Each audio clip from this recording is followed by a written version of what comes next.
नमस्कार कर्नल साहब, बहुत-बहुत स्वागत है आपका। धन्यवाद अंजू जी, नमस्कार आपको, आपके देखने वालों को भी। सर, ये क्या चल रहा है? मतलब यूनुस से संभल नहीं पा रहे हैं ये अननोन गनमैन। अभी उस्मान हादी का मामला हुआ, अब एक और कोई युवा नेता है, उसको भी अननोन गनमैन गोली मारकर चले गए। अभी अननोन गोली मार के चले ही जाएंगे ना। बैठे बैठे थोड़ी रहेंगे, बैठेंगे तो पकड़े जाएंगे। दो तरीके हैं देखने के।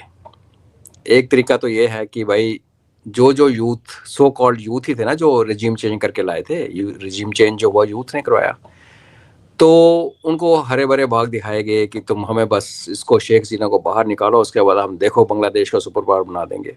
वो बनी नहीं।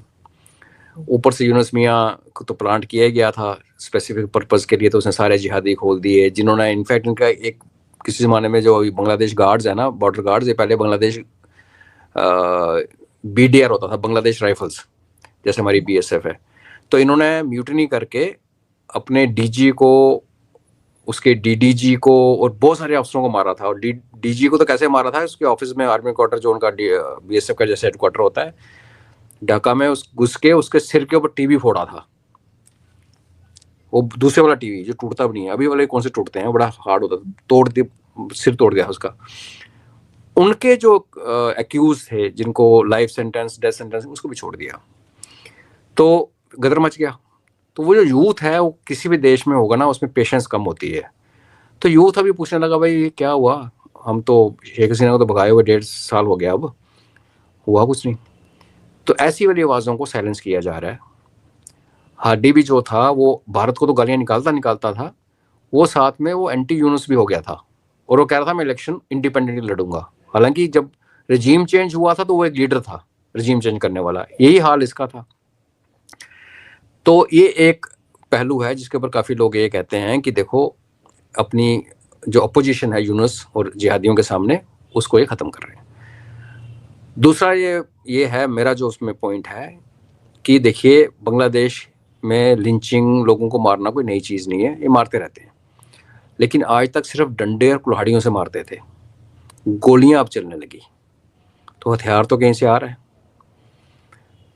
अब मैं उसको इसी पे छोड़ देता हूँ, आप नतीजा निकाल लीजिए। पहला रीज़न है कि दूसरा रीज़न है, मोडस ऑपरेंडी तो चेंज हुआ है। वहाँ लिंचिंग का रिवाज है बांग्लादेश में, पीटना, लटकाना, लटका के उल्टा टांग के चीर देना। आपने देखा अवामी लीग वालों को क्रेन से टांग दिया, पुल से टांग दिया, कल उसको, परसों हिंदू को मारा। गोली चलाने का रिवाज नहीं था बांग्लादेश में, एक तो उनके पास था ही नहीं, वेयर विद ऑल। तो ठीक है, अननोन गनमैन, जो मैं हमेशा कहता हूँ कि जो भी अननोन गनमैन को करता है, जो लास्ट वाला जो बंदा जिसने ट्रिगर चलाना है, वो लोकल ही होता है।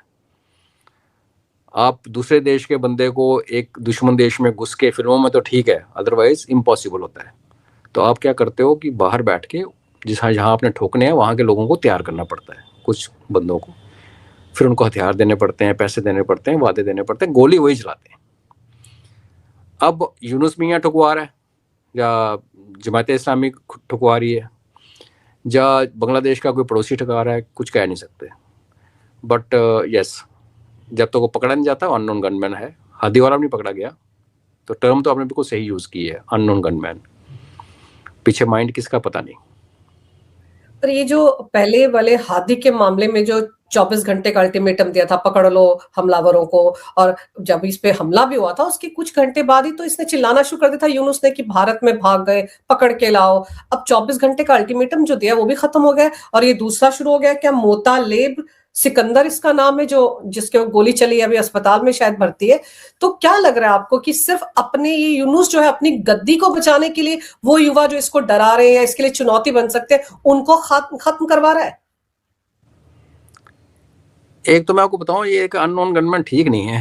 पहले वाला भी मारा, 6-7 दिन बाद मरा, अभी आज वाला हॉस्पिटल। पाकिस्तान में देखो कैसे उड़ते हैं, वहीं पे ऑन स्पॉट। इनकी ट्रेनिंग ठीक नहीं है।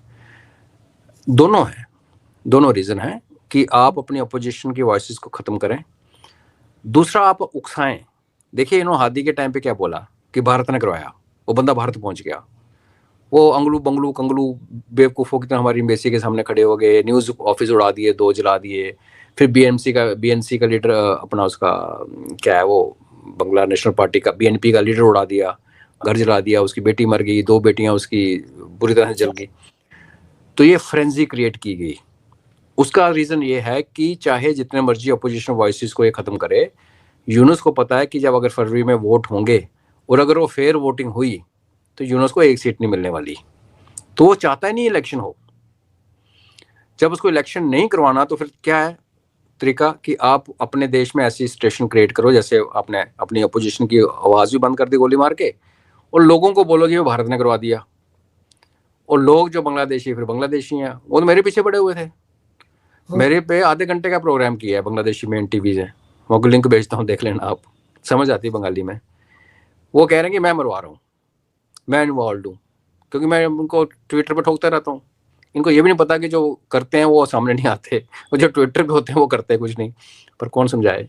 तो फ्रेंजी क्रिएट करके इनका फर्स्ट एम तो है कि इलेक्शन हो ही ना, और दूसरा ये है कि ये पाकिस्तान की टेम्पलेट लगाएगा इलेक्शन में, हेरा फेरी करेगा। बिकॉज अभी ये तो अमेरिका की गोद में तो बैठा हुआ है, पाकिस्तान का भी गोद में बैठा हुआ है, तो पाकिस्तानी तो यही कहेंगे यार हमने बड़े इलेक्शन में इमरान खान को अंदर डाल के पार्टी उड़ा दी तुमने, अवामी लीग तो शेख हसीना तो बाहर है, उड़ा दो।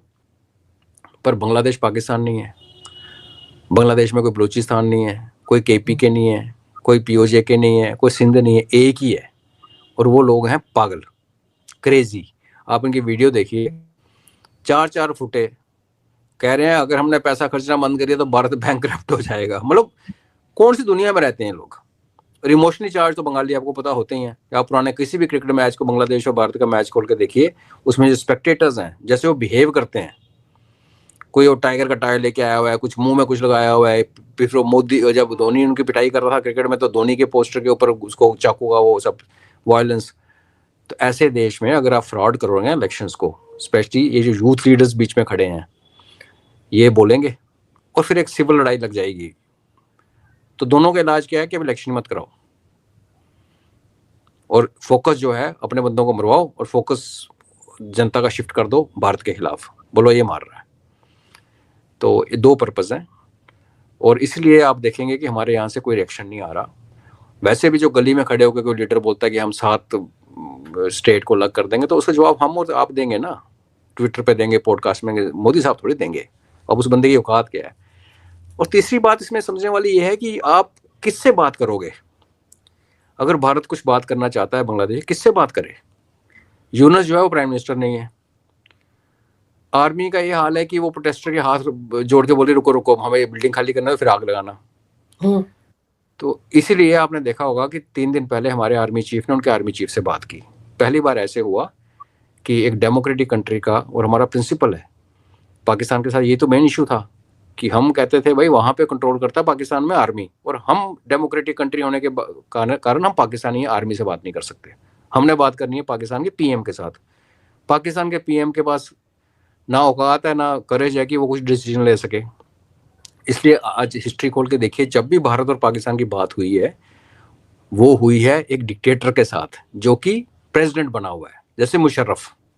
लेकिन जब तक वो चीफ ऑफ आर्मी स्टाफ था और एक प्राइम मिनिस्टर ऊपर बैठा हुआ था, जैसा भी बैठा, जोकर फोकर जो भी कठपुतली, हम उनसे बात नहीं करते थे चीफ से। यहाँ क्या हुआ है, भारत ने अपने चीफ से बात की कि यार ये प्राइम मिनिस्टर उस लेवल की बात नहीं है, आप बात करो और समझा दो उनको। और आपने देखा उसके जैसे बात हुई, अगले दिन प्रेस कॉन्फ्रेंस होगी कि नहीं वो हादी का किलर जो है भारत नहीं भागा, अभी तक कोई प्रूफ नहीं है, कुछ पता नहीं है। फिर दूसरी वीडियो आना शुरू हो गया कि BNP का बंदा था उसने मारा है। BNP जिस बंदे ने उसको गोली मारी है वो 2 बार जेल काट चुका है, उसकी जमानत एक BNP के वकील ने करवाई, उसने बाहर आकर उसको ठोक दिया। तो हादी को BNP ने मरवाया जो खालिदा जिया की पार्टी है।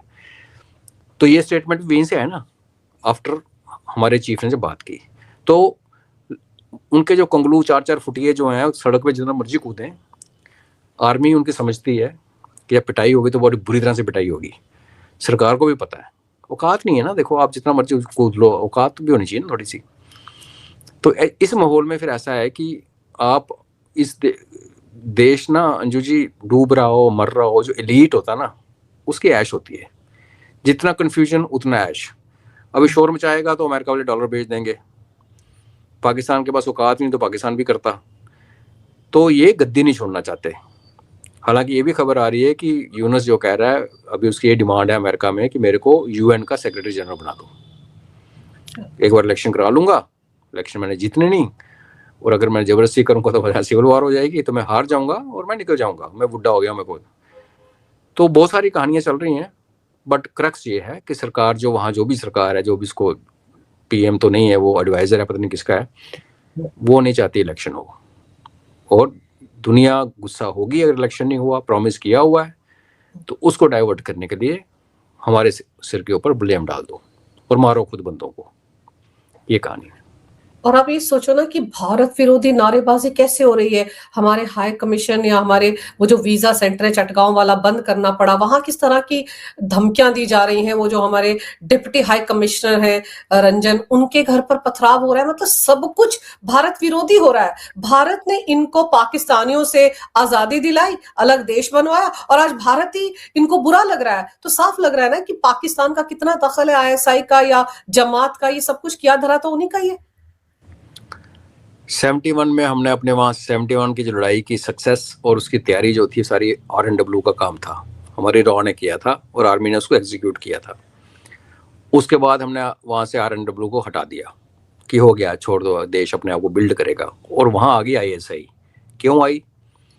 पाकिस्तान आर्मी में काफ़ी सारे बांग्लादेशी अफसर थे जो 71 में नौकरी कर रहे थे और वो वेस्ट पाकिस्तान में पोस्टेड थे।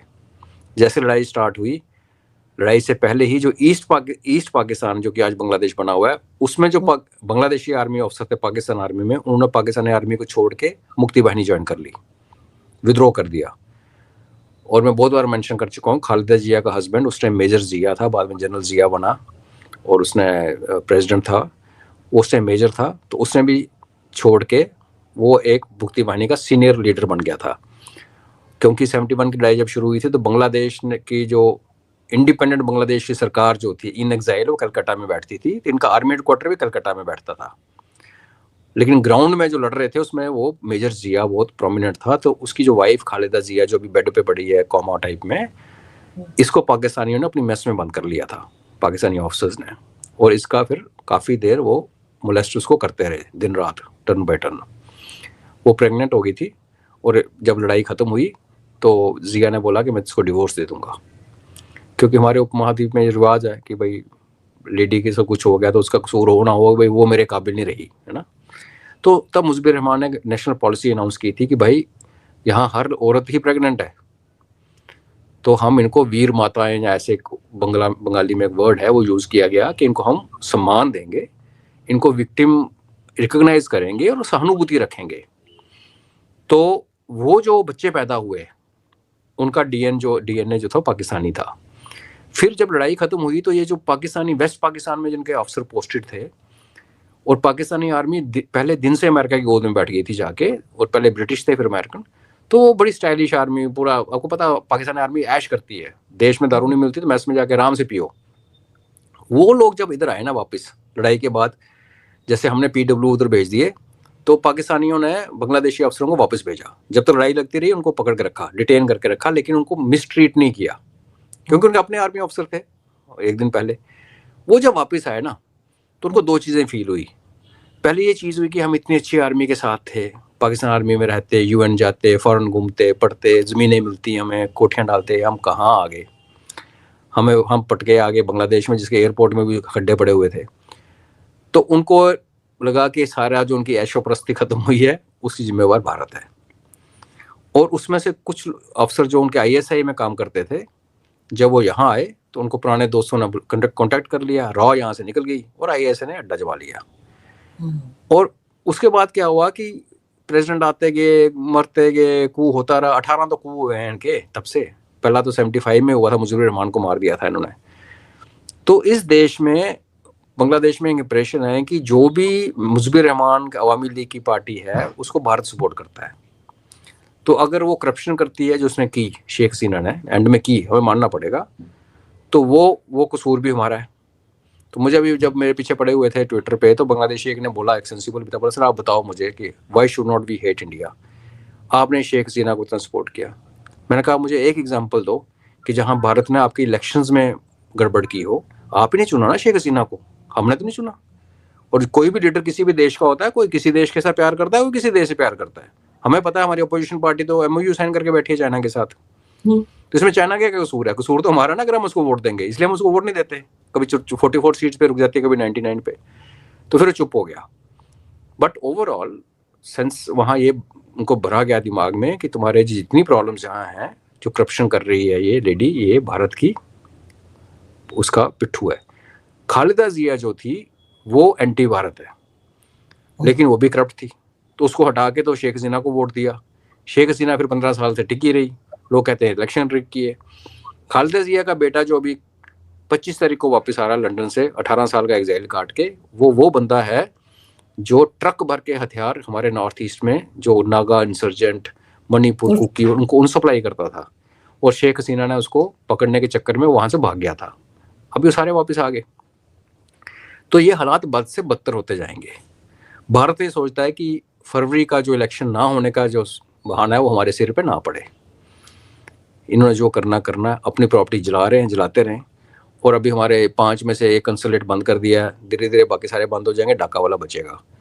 हमें सिर्फ ये वरी होनी चाहिए कि हमने अपने स्टाफ को कैसे वहाँ से निकालना है, क्योंकि इनका भरोसा कोई नहीं। अगर सिविल वॉर भी होगी तो भी ऐसी सिचुएशन बनाई जाएगी जैसे अभी बनाया ना, कि भारत ने मार दिया हार्डी को, तो चलो कंसुलेट जलाओ, चलो एम्बेसी जलाओ। तो ऐसे वाले हालात में पागल कौम को कुछ नहीं कर सकते आप। पर हमारा जो मिलिट्री इंटरेस्ट है बांग्लादेश में, उसके लिए हमें बांग्लादेश के ऊपर अटैक करने की भी ज़रूरत नहीं है। जो फौज अपने प्रदर्शनकारियों के सामने हाथ जोड़ रही है वो हमसे क्या लड़ेगी। और हमने ढाका कैप्चर नहीं करना, हमने को ठेका ले रखा है। एक बात जो बांग्लादेश के संदर्भ में आती है वो ये है कि वहाँ हिंदूज बहुत सारे हैं, 1.5 करोड़ के आसपास, उनका क्या करना है। तो भैया वो नहीं आना चाहते वापस। उसमें बहुत सारे अमीर भी हैं, और जो बाकी हैं वो इतने गरीब हैं कि आ ही नहीं सकते। आपने वो देखा, दीपो को जलाया, फैक्ट्री में वर्कर था, उसकी फैमिली की हाल देखो, कहाँ से आएगा। और मिलिट्री ऑप्शन भारत एक इसलिए भी नहीं करना चाहता कि अगर हमने मिलिट्री एक्शन लिया, इन द सेंस कि अगर हमने कहा कि हमारी एम्बेसी पे किया तो चलो मैं तुम्हारा पार्लियामेंट उड़ा देता हूँ, तो जो बचे खुचे हिंदू हैं उनको भी स्लॉटर कर दिया जाएगा। बिकॉज बंगाली हमसे तो लड़ सकते नहीं, बांग्लादेशी वो उनको मारेंगे। बट हाँ, इतनी मैं उम्मीद करता हूँ सरकार से कि जो उन्होंने पाकिस्तान से शरणार्थी आए थे और जो 25-25, 30-30 साल पहले दिल्ली में बैठे रहे, फिर राजस्थान की गर्मी खाते रहे, फिर जाके उनको दिया आपने सिटीजनशिप, ये बंद करो। आप सिटीजनशिप ऑन अराइवल दो, जैसे इजराइल में होता है। आप हिंदू हो, भारत पहुंच गए, 1 महीना चलो डिटेंशन में रहो, वेरिफिकेशन हो जाएगी, आपको वीजा इन अराइवल टाइप। उसको मिसयूज करने के लिए 15-20 साल लगेंगे, क्योंकि एक मुस्लिम जो बांग्लादेश में जो उसकी सर्जरी की जाती है उसको छुपा नहीं सकता। तो नेक्स्ट जनरेशन तैयार करेगा कि जो हिंदू बन के आएंगे, उसमें 15-20 साल लगेंगे उस लड़के को बड़ा होकर आने के लिए, अगर उसको सर्जरी नहीं होती। तो आपके पास अभी टाइम है, क्योंकि अगर आप बांग्लादेशी हो अंजू जी, और आप देख रहे हो कि यहाँ मार पड़ रही है, और आप घर में सोच रहे हो यार कहाँ जाएं, बोले भारत चलते हैं। तो बोला भारत में एक तो सिटीजनशिप नहीं देंगे, ऊपर से भारत में हिंदुओं को कम पिटाई हो रही है। यार रामनवमी के जुलूस आप निकाल नहीं सकते बिना पत्थरबाजी के।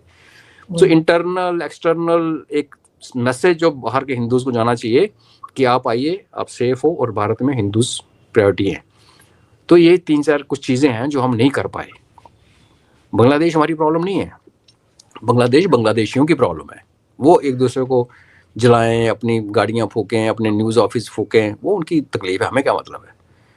उन्होंने ISI को अड्डा दिया, अमेरिकन को अड्डा दिया, दुनिया की हिस्ट्री जहाँ जहाँ अमेरिकन आर्मी ने पैर रखे वो देश तबाह हो गया।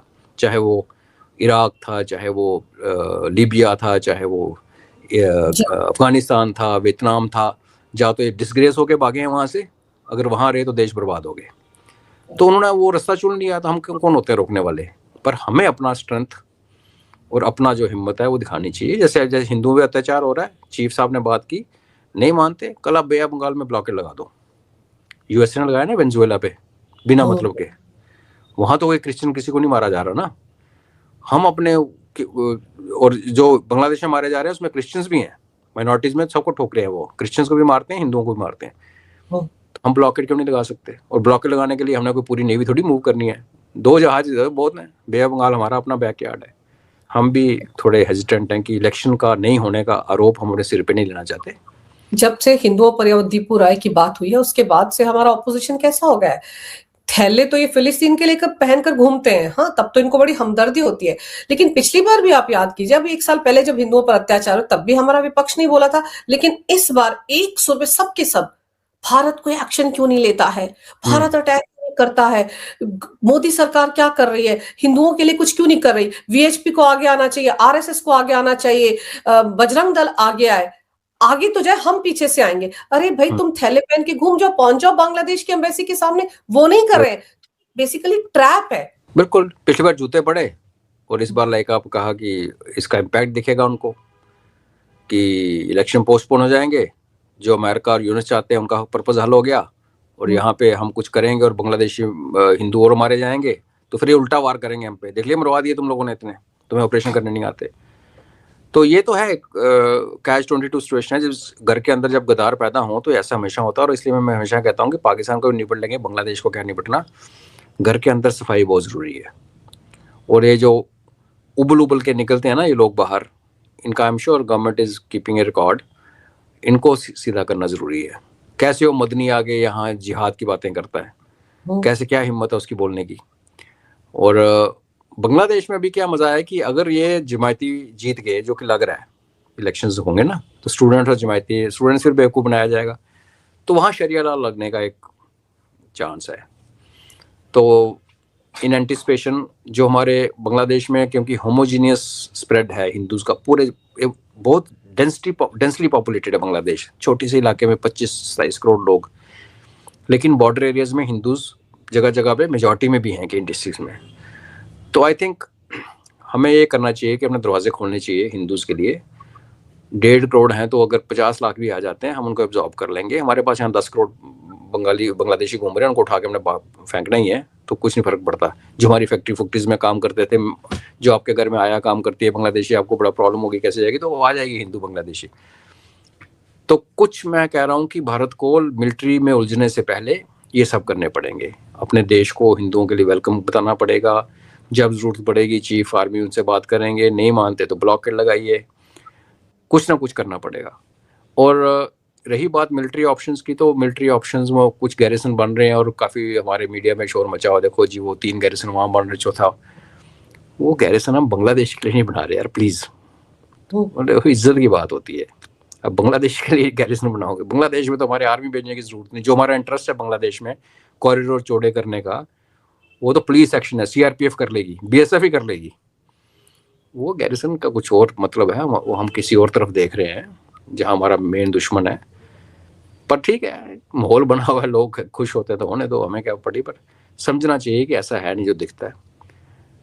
बट ट्रिकी टाइम है, हमारी अपोजिशन जो सुर गा रही है ये अच्छा नहीं है भाई। हमारी अपोजिशन तो वही सुर गाती है ना जो पाकिस्तान में गाए जाते हैं। आप सोचो, अभी कुछ दिन पहले की, पिछले हफ्ते की बात है ना, जैसे राहुल गांधी जर्मनी गया, उसी की पार्टी का महाराष्ट्र का एक नेता क्या कह रहा था, 12 लाख की सेना की क्या जरूरत है। और ऑपरेशन सिंदूर के पहले दिन तो हम हार गए थे, वो उसको पता चला था महाराष्ट्र में बैठे हुए को। तो ये भी तो कहीं से टूल किट आया होगा ना। और फिर यही बातें मुनीर कहता है। आज तो मुनीर ने कमाल भी कर दिया, उसका एक वीडियो बड़ा वायरल हो रहा है जिसमें वो पहली बार कह रहा है कि हाँ, हम बड़े मुश्किल में फंस गए थे, लेकिन दैवीय शक्ति ने हमको बचा लिया ऑपरेशन सिंदूर के दौरान। अल्लाह ने बचाया। वो मुल्ला ही है, मुल्ले का बेटा है। फिर ये फौज में, एयरफोर्स में जवान भर्ती हुआ, वहाँ भी ये नमाज पढ़ता रहा और वहाँ से इसने शॉर्ट सर्विस कमीशन के एग्ज़ाम दिए। तो इसलिए जो पाकिस्तानी, जो वोकल पाकिस्तानी जो बाहर रहते हैं और जो उनको गालियाँ निकालते रहते हैं इमरान के सपोर्टर, वो उसको एयरमैन कहते हैं। एयरमैन में कोई बुराई नहीं है, लेकिन क्या है कि आपका इंटेलेक्चुअल लेवल और आपकी टैलेंट इतना था ही नहीं कि आप सीधे ऑफिसर बन के आते। आपने वही रूट पकड़ा जो एक वेलफेयर रूट होता है ना, कि आप पहले फौज में भर्ती हो जाए, जवान बन जाओ, फिर उसमें से आप अच्छे हो और उसके बाद आप टेस्ट पास करो और निकला। तो उसको तो अल्लाह ने बचा लिया। लेकिन ये जो पृथ्वीराज चौहान, महाराज पृथ्वीराज चौहान का नाम बदनाम कर रहा है महाराष्ट्र वाला, इसका वीडियो देखिए, ऑपरेशन सिंदूर के टाइम पे ये बधाई दे रहा था अपनी सेनाओं को। तो जैसे आपने कहा, फिर अब टूल किट आ गया ऊपर से। जब टूल किट आया तो फिर बोलने पड़ेगा कि कुछ नहीं किया, हम तो हार गए थे। और 12 लाख की सेना क्या करनी है भैया? 12 लाख की सेना ये करनी है कि ये तुम बकवास जो करते हो ना, ये इसलिए कर पाते हो कि सेना सरकार आपको बचा रही है। जिसने 12 लाख की सेना हट गई ना बॉर्डर पे, नेहरू जी का भी ये था, ये नेहरू जी का भी स्टेटमेंट था, हमें फौज चाहिए ही नहीं। जब 1949 में उसको, जो ब्रिटिश जनरल था यहाँ पे लॉकहार्ट, उसने जब उसको नोटिंग पुटअप की कि सर ये काम करना है, अपनी आर्मी को स्ट्रॉन्ग करना है, बोलता फॉर व्हाट, हम पीस लिविंग नेशन है। फिर आई इंदिरा गांधी जी, 71 की लड़ाई लड़ी गई और नेहरू जी की पीस लिविंग नेशन के चक्कर में 62 की मार पड़ी। 71 में इंदिरा गांधी जी आई, फौज ने पूरा पाकिस्तान के टुकड़े करके दिए, तो एकदम उसके बाद 93,000 पाकिस्तानी रिलीज कर दिए और अपने 53 पायलट्स उनके जेल में छोड़ दिए मरने के लिए। आज भी उधर ही हैं बेचारे, खत्म हो गए। और आर्मी की पेंशन 10% कम कर दी। ये रिटर्न गिफ्ट था 71 का, लोगों को पता ही नहीं है। हमारी पेंशन जंग जीतने के बाद 10% कम की गई। और जिसने वो जंग जिताई, जनरल मानिक शाह, उनको जब फील्ड मार्शल बनाया गया, उनके अंत जब वो मरने वाले थे तो उनके फाइनेंशियल ड्यूज तब दिए, वो भी प्रेसिडेंट कलाम लेके गए। इतने साल, ऑलमोस्ट 40 साल तक उनको जो फाइनेंशियल ड्यू था वो ही नहीं दिया। उसके बाद आए राजीव गांधी जी, उन्होंने वो फोर्स खरीदी, पैसे खाए। उनका जो घनिष्ठ मित्र था, जिसको इंदिरा गांधी ने स्पेशली रखा था कि इसको पता नहीं है पॉलिटिक्स को सिखाने के लिए, अरुण सिंह, वो था रक्षा राज्य मंत्री। उसने सिर्फ ये कहा, राजीव एलिगेशन लग रहा है, एक पार्लियामेंट में जवाब दे दो, ट्रांसपेरेंटली बता दो कहाँ पैसा किधर गया। उसके बाद उसको इलेक्शन, वो पॉलिटिक्स से गायब हो गया, उसको निकाल दिया गया, सैक किया गया, और उसके वो कभी दिखाई नहीं। उसने अपनी संन्यास के लिए जो भी किया पॉलिटिकल। फिर उनके पुत्र आए पप्पू जी ने कहा बालाकोट में कहाँ स्ट्राइक हुई, सबूत दो। सर्जिकल स्ट्राइक कहाँ हुई, सबूत दो। सिंदूर में हमारे जहाज मारे। तो पृथ्वीराज चौहान जो दुम हिलाता है इन सबके सामने, वो क्या बोलेगा? ये कांग्रेस का कल्चर है, अपनी सेनाओं के ऊपर वार करके वो ये नाचते हैं ना कि ये देखो ये सरकार है, ये सेना का पोस्टर लगाती है इलेक्शन में। मैं मानता हूं कि सेना को पॉलिटिसाइज नहीं होना चाहिए, लेकिन अगर पॉलिटिशियन कर रहे हैं तो हम क्या उनको रोक थोड़ी सकते हैं? भाई वो उन्होंने हुक्म दिया ना कि सिंदूर करो। अगर हमारी पिटाई हो जाती तो लोग क्या सेना को पूछते कि प्रधानमंत्री मोदी को पूछते कि तू जिम्मेवार है हारने के लिए? अगर इंदिरा गांधी आयरन लेडी बनी क्योंकि बांग्लादेश जीत लिया, तो अगर ऑपरेशन सिंदूर में रिवर्सेज हो जाते तो सारा ठीकरा तो मोदी साहब के सिर पे था। तो अगर वो मोदी साहब पोस्टर लगा रहे हैं तो उनका बनता है। पर जो कंपेयर करो, मोदी जी का पोस्टर लगा के बताना कि हमने सर्जिकल स्ट्राइक की, उसको कंपेयर करो इनका एटीट्यूड, जो मैंने 3-4 चीजें आपको गिनाई कि पेंशन कम कर दो, ये कर दो, तो उसमें से कौन सी बेटर है? आर्मी के मोरल के लिए कौन सी बेटर है? तो आंसर बड़ा क्लियर है, ये कांग्रेस का कल्चर है। और पृथ्वीराज चौहान सोच रहा है कि अब मैं थोड़ा कोई कोशिश करूं, कोई पद पा लूं, कुछ MP शम्पी का कुछ बनूं, तो इसने उसने बकवास कर दिया। अनफॉर्चुनेटली पूरे महाराष्ट्र की पॉलिटिक्स में कांग्रेस की पॉलिटिशियन जितने, उसमें ये एक बंदा था जिसके ऊपर करप्शन का चार्ज नहीं लगा। जब चीफ मिनिस्टर था ना, इसके ऊपर कोई स्कैम नहीं हुआ था। तो ऐसा बंदा जब ऐसे बोले तो विनाशकारी विपरीत बुद्धि। और ऐसा बोले और उसके बाद जब पॉइंट आउट किया है तो माफी भी ना मांगे, मैं अपनी बातों पर कायम हूँ। मतलब ऐसी बचकानी बातें तुम करोगे तो फिर तुम कहोगे कि अरे देश में कांग्रेस पार्टी अगर जीत नहीं रही है तो वोट चोरी हो रही है। अभी क्या हाल हुआ है, निकाय चुनाव जो महाराष्ट्र में हुए, सबकी बोलती बंद हो गई, कांग्रेस की कितनी दुर्गति हुई है। तो ये सोचना चाहिए ना वोट चोरी का लेकर। और ये जो पप्पू जर्मनी में बैठा हुआ था, किन किन से मुलाकात कर रहा था सर। और फिर आप सोचो एप्स्टीन फाइल, उसको लेकर किस तरह का प्रोपेगेंडा सोशल मीडिया पर एक इकोसिस्टम ने किया कि पीएम मोदी का नाम उसमें 19 दिसंबर को कुर्सी चली जाएगी उनकी, बड़ा भूचाल आ जाएगा, भूकंप आ जाएगा। ये किस तरह की राजनीति है? मतलब इनको लग रहा है कि मोदी किसी तरीके से हटे और फिर ये अपनी तानाशाही चलाएं जो ये 2014 से पहले करते रहे। देखो पृथ्वीराज चौहान को तो क्लियर है कि कांग्रेस वापस नहीं आ रही। उसको ये शक नहीं है। शक है जो छोटे कांग्रेसी घूम रहे हैं ना अंदर बाहर चमचे, इनको लगता है बस पाया राहुल गांधी प्राइम मिनिस्टर। इनको पता है कि इनका सुपड़ा साफ हो रखा है, मगर आपको किसी को खुश करना है। और देखिए इतना पैसा है कांग्रेस और खास करके इस फैमिली में कि ये जो हमें लगता है ना कि वो फलाना स्टेट प्रेसिडेंट है, वो ब्लॉक प्रेसिडेंट है, क्या कर रहे हैं वो? देखो पॉलिटिक्स फुल टाइम जॉब है। अगर आप किसी डिस्ट्रिक्ट के प्रेसिडेंट हो, ब्लॉक के प्रेसिडेंट हो, तो आपके घर में आना जाना लोगों का लगा रहता है, आपको मरने जीने में जाना पड़ता है। आपको पता कैसे होता है? उनको पैसे कहाँ से मिलते हैं, उनका घर कैसे चलता है? तो ये जब सरकार में जब होती है ना पार्टीज, ये क्या करते हैं, अपने ऐसे लोगों को लुक आफ्टर करती हैं। किसी को किसी कमेटी का मेंबर बना देंगे, किसी को किसी स्कीम का हेड बना देंगे। कोई एक मॉडल विलेज कहीं कांगड़ा में डेवलप हो रहा है, बोला चल तू इसको कर ले, जिसमें 5-6 करोड़ आएगा, 2 करोड़ तू खा लेना, 1 हमें बेच देना और बाकी 1-1.5 करोड़ वहां लगा के चूना गिरू मार देना। तो ये लोग एम्प्लॉयज हैं, और कांग्रेस कोई भी पॉलिटिकल पार्टी के जो बॉसेज हैं वो उनके एम्प्लॉयर हैं। तो एम्प्लॉयज में एक रेस लगी हुई है कि मैं ज्यादा लॉयल्टी दिखाऊं। स्पेशली कांग्रेस में ये आज ये हो रखा है कि मैंने पॉलिटिक्स मेरा सब्जेक्ट नहीं है, बट क्लियर दिख रहा है कि शशि थरूर जो सबसे टॉल लीडर है वो आंखें दिखा रहा है कांग्रेस को वो उनसे पंगे ले रहा है। ऐसे में एक लोगों को लगता है कि अगर हम आगे बढ़ चढ़ के खड़े होंगे अपनी लीडरशिप के साथ, वो बकवास करते हैं, हम भी बड़ा बकवास करेंगे, तो शायद हम कल को कहीं मौका मिल जाए किसी चीज़ का, तो क्या पता किसी पार्लियामेंट्री कमेटी में किसी को कहीं ना कहीं बड़ी जगह होती है, इनको सेट कर देते हैं, किसी मंदिर के चेयरमैन, किसी ट्रस्ट का चेयरमैन, किसी अपनी स्टेट में, कर्नाटका में, कि ना। तो ये सब इनको पता है, और इसने इसलिए कहा मैं माफ़ी नहीं मांगूंगा। कैसे माफ़ी मांगेगा? उसको बोला गया ये बोल, उसने बोल दिया। जब तक बॉस नहीं बोलेगा माफ़ी नहीं मांगेगा, और बॉस माफ़ी क्यों मंगवाएगा? उसका क्या जाता है? वो तो जर्मनी में घूम रहा है और कह रहा है BMW इतनी अच्छी कारें बनाता है, हमारे तो देश डूब गया, कार इंडस्ट्री खत्म होगी।